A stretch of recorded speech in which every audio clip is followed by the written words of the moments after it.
grâce dans la présence de notre Dieu. Amen. Gloire à Dieu. Nous vous saluons, vous qui êtes en ligne, soyez aussi bénis. Amen. J'espère que vous êtes en prière comme nous. Que Dieu vous bénisse et soyez aussi à l'écoute de la pensée que Dieu a pour nous ce matin. Nous allons ouvrir nos Bibles dans le livre d'Exode chapitre 3. Exode 3, nous allons lire à partir du verset 7.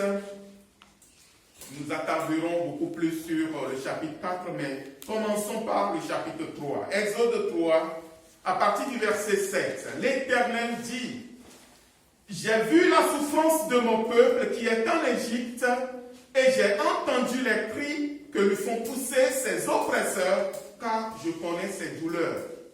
Je suis descendu pour le délivrer de la main des Égyptiens, et pour le faire monter dans ce pays, dans un bon et vaste pays, dans un pays où coule le lait et le miel, dans les lieux qu'habitent les Cananéens, les Hétiens, les Amoriens, les Phéréziens, les Héviens et les Jébusiens. Voici les cris d'Israël sont venus jusqu'à moi, et j'ai vu l'oppression que leur font souffrir les Égyptiens. Maintenant, va, je t'enverrai auprès de Pharaon, et tu feras sortir d'Égypte mon peuple, les enfants d'Israël. Moïse dit à Dieu: qui suis-je pour aller vers Pharaon et pour faire sortir d'Égypte les enfants d'Israël?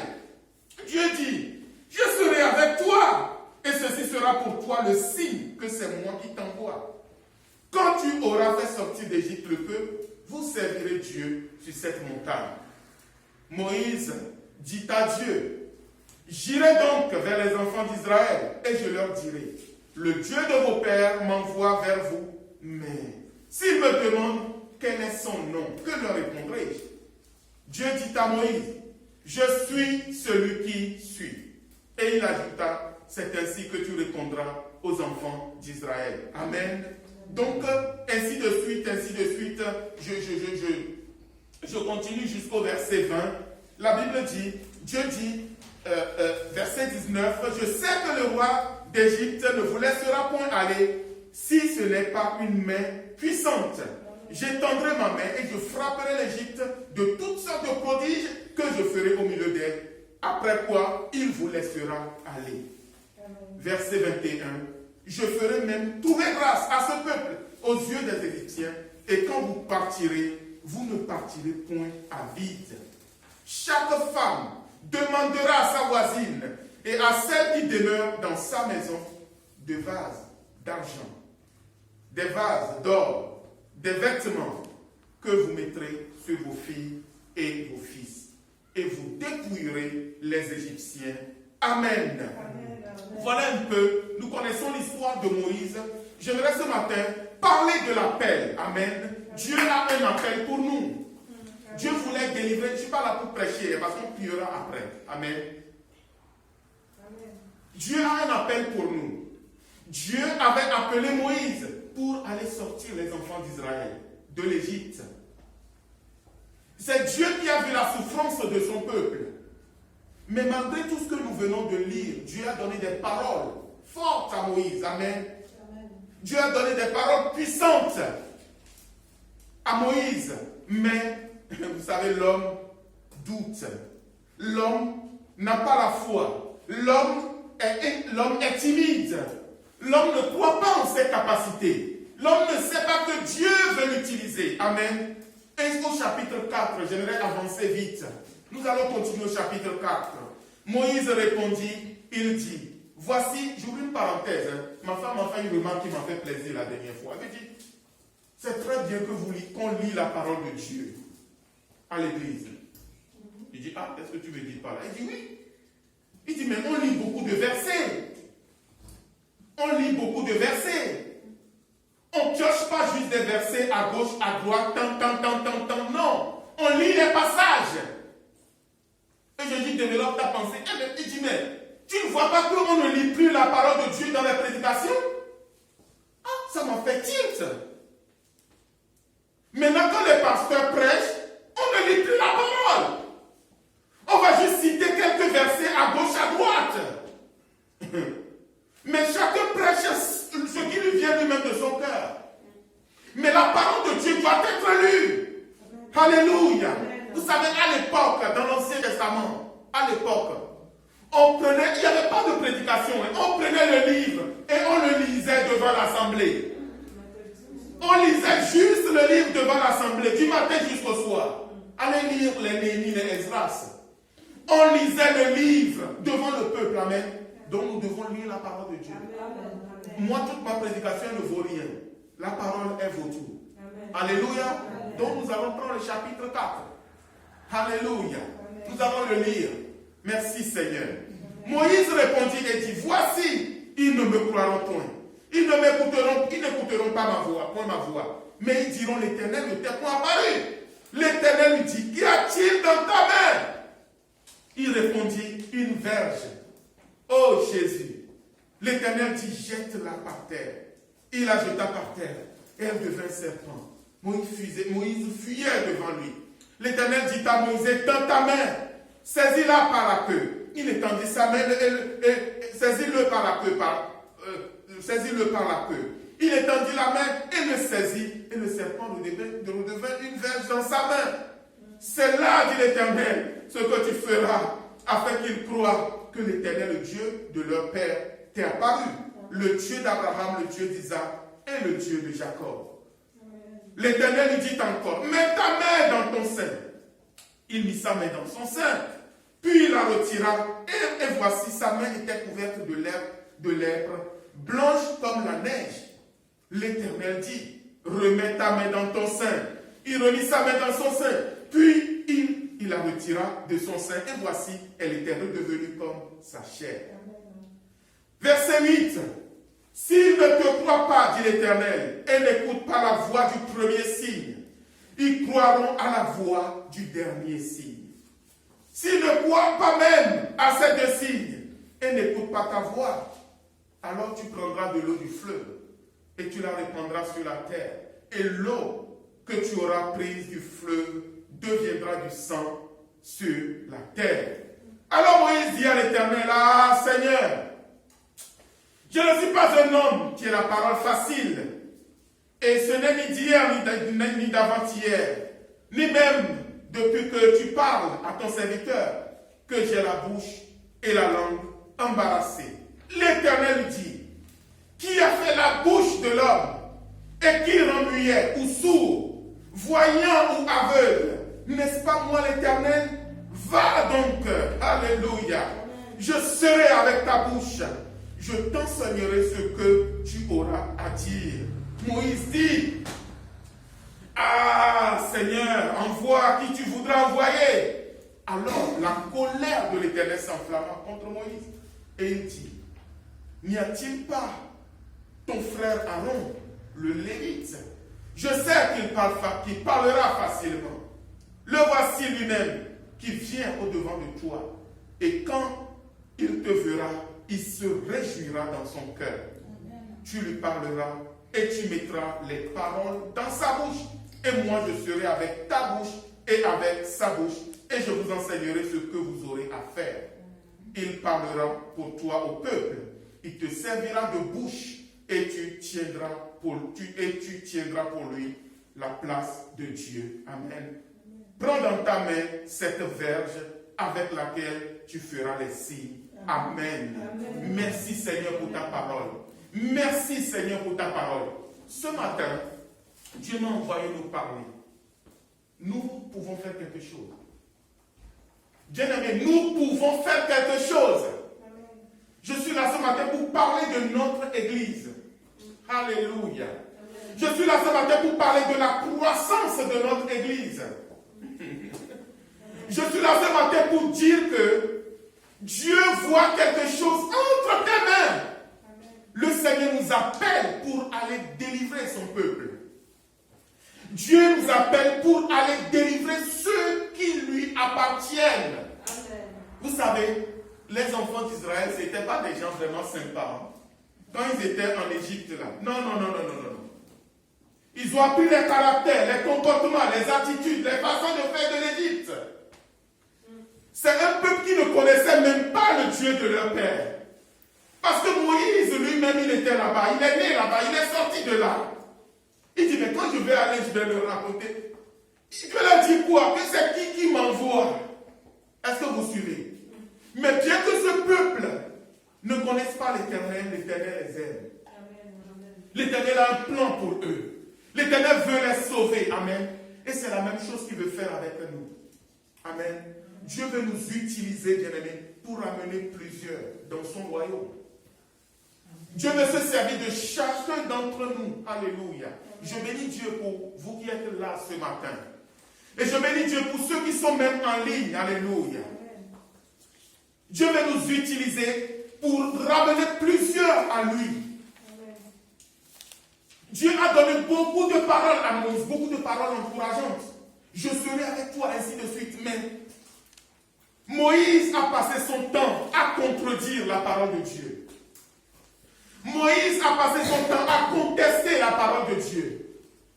Moïse a passé son temps à mettre du doute en avant, ses incapacités, ses imperfections. Amen. Mais Seigneur, je ne peux pas, je ne sais pas. Et pourtant, Dieu lui a donné beaucoup de paroles. Dieu lui a même décrit ce qui va se passer quand le peuple va sortir. Dieu a même dit, vous n'allez pas partir les mains vides. Vous allez récupérer des trésors, des bénédictions, parce que vous en aurez besoin. Mais on a vu là, il y a quelques semaines ce qu'ils en ont fait. Parce qu'ils ne connaissaient pas l'Éternel. Amen.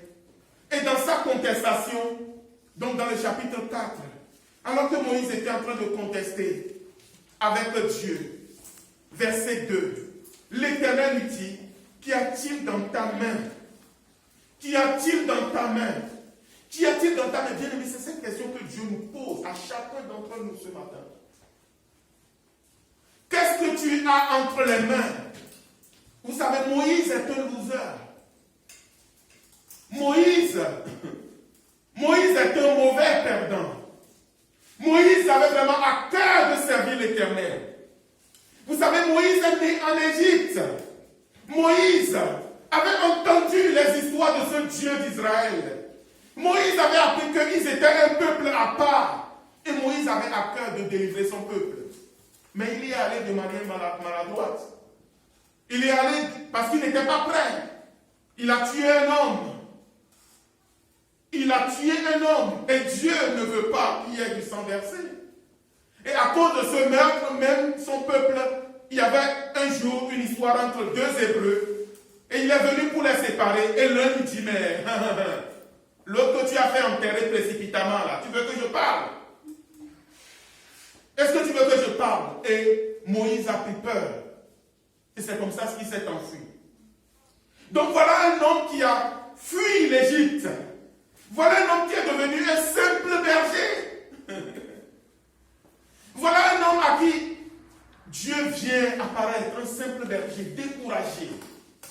Découragé. Dieu lui dit, Moïse, je vais me servir de toi. Je vais t'utiliser. Mais Moïse ne voit pas ce que Dieu peut faire avec un homme comme lui. Bien aimé, des fois quand nous voyons nos vies, des fois quand nous voyons notre état, notre situation, nous nous disons, mais qu'est-ce que Dieu peut bien faire avec moi? Nous nous disons, mais comment est-ce que quelqu'un comme moi, Dieu peut sauver? Comment est-ce que quelqu'un comme moi, Dieu peut amener des foules à lui? Et je suis là ce matin pour te dire que Dieu veut se servir de toi. Ah, il veut encore se servir de toi. Yes, Lord. Merci Saint-Esprit. Il veut encore se servir de toi. Bon, mon frère, ma soeur, ce n'est pas fini. Dieu n'a pas fini avec toi. Alléluia. Amen. Dieu lui dit, qu'est-ce que tu as entre les mains? Et ce matin, Dieu te pose la même question, qu'as-tu entre les mains? Chacun de nous a quelque chose entre les mains. Amen. Chacun de nous a quelque chose entre les mains. Moïse a répondu, j'ai un bâton. Et Dieu lui dit, mais c'est suffisant. Si tu as un bâton entre les mains, c'est suffisant. Mais les voies de Dieu ne sont pas nos voies. Les façons d'agir de Dieu ne sont pas notre façon d'agir. La façon d'agir de Dieu n'est pas notre façon d'agir. Parce qu'un bâton sert à conduire des brebis. Mais un bâton ne peut pas chasser Pharaon. Hein? Est-ce que vous suivez? La première puissance du monde de l'époque, c'est comme tu dis, je prends un bâton pour aller combattre les États-Unis. Tu es complètement perdu la tête. aux yeux des hommes. Mais Dieu lui dit, mais Moïse, je vois que tu n'as rien. Tu n'as rien. Moïse n'avait pas d'équipe. Moïse n'avait pas d'armée. Moïse n'avait pas d'armes. Mais Dieu lui dit, tu as au moins un bâton. Merci Seigneur. Amen. Ce matin, je suis venu pour prophétiser. Moi, je déclare au nom de Jésus qu'à partir d'aujourd'hui, notre église avance. Amen. À partir d'aujourd'hui, notre église avance. Amen. Dieu va utiliser ce que tu as entre les mains. Amen. Dieu va utiliser ce que tu as entre les mains. Amen. Ce n'est ni par la force, ni par la puissance, mais c'est par son esprit. Amen. Il va se servir de toi. Alléluia. Moïse dit, oh, je ne sais pas parler. Dieu dit, c'est pas grave. Qui rend muet, qui rend sourd, qui rend aveugle, qui rend voyant, qui a fait la bouche. Moïse continue, au point que la Bible dit que la colère de l'Éternel s'enflamme. Mon frère, ma soeur, ne tente pas Dieu au point que la colère de Dieu s'enflamme contre toi. Le doute, quand Dieu parle, nous doutons. La colère de Dieu peut s'enflammer. Ne doutons plus, ne doutons plus. Ne doutons plus, bien-aimés. Alléluia. Je répète, ne doutons plus. Tu as quelque chose entre les mains. Alléluia. Ne dis pas que tu n'as rien entre les mains. Ne dis pas que tu n'as rien entre les mains. Amen. Cette femme qui disait au prophète, je n'ai rien. Si ce n'est un bout d'huile. Oui, bien-aimés, nous avons toujours quelque chose. Nous avons toujours quelque chose. Amen. Nous avons toujours quelque chose. Je vous dis souvent, ne dites jamais je n'ai rien. C'est une faute grave. Oui. Tu te plantes toi-même. Non, dis jamais je n'ai rien. Non, non, non. Nous avons quelque chose entre les mains. Amen. Et c'est à partir de ce bâton. Ah, Jésus, tu es grand. C'est à partir de ce bâton que Dieu va mettre l'Égypte en terreur. Juste à partir d'un bâton, l'Égypte sera secouée. Juste à partir d'un bâton, l'Égypte sera secouée. Juste à partir d'un bâton, Pharaon va trembler. Juste à partir d'un bâton, les fléaux vont s'abattre sur l'Égypte. Juste à partir d'un bâton de berger, bien-aimé, des milliers d'hommes et de femmes et d'enfants vont sortir de l'Égypte. Juste à partir de simples bâtons de berger. Oh Seigneur, nous voulons croire en ta puissance. Nous voulons croire en ta puissance. Nous ne voulons plus douter. Vous savez, nos objections nous empêchent d'obéir à Dieu. Nos objections font face à l'obéissance. Si nous tenons des raisonnements, nous n'obéissons pas à Dieu. Amen. Dieu a dit à Moïse, jette maintenant ce bâton. Immédiatement que le bâton est jeté, le bâton est devenu autre chose. Le bâton est devenu autre chose. Bien-aimé, ce que Dieu attend de nous, je vais aller vite. Identifie ce que tu as entre tes mains. Identifie ce que tu as entre tes mains. Deuxièmement, si Dieu te dit jette, jette. Alléluia. Si Dieu te dit jette, jette. Amen. C'est l'action. C'est l'action. Alléluia. Dieu dit jette, il a jeté, c'est devenu autre chose. Parce que c'est cette puissance que Dieu va aller combattre en Égypte. Dieu dit, tu vois, la puissance que je te donne, c'est cette puissance qui va neutraliser toute la puissance de l'Égypte. Avec ce bâton, toute la puissance de l'Égypte sera neutralisée. Cet homme, il est parti juste avec un bâton. Mais ce n'est plus un bâton. Parce que quand il a jeté, il a repris, c'est devenu autre chose. Bien aimé, quand nous présentons à Dieu le peu que ça peut être, Dieu le transforme. Amen. Il le transforme, c'est des choses surnaturelles. Et c'est ce que nous voulons. Amen. Amen. Et quand Moïse est parti, Pharaon tremblait. Pharaon tremblait. Pharaon tremblait. Pharaon tremblait. Quand Moïse dit, je veux te voir, toutes les réunions de l'Égypte sont annulées. Moïse va. Quand Moïse part, le Pharaon est dérangé. Toutes les réunions de l'Égypte sont annulées. Appelez-moi Moïse. Moïse vient. Il était devenu un homme d'autorité. Alléluia. Il y a une autorité que Dieu veut te donner. une autorité que Dieu veut te conférer. Il y a une autorité que Dieu veut te donner afin que tu puisses agir avec ce qu'il t'a donné, ce qu'il a mis entre tes mains, bien-aimé. Oui, bien-aimé. Dieu peut le faire. Dieu peut le faire. Amen.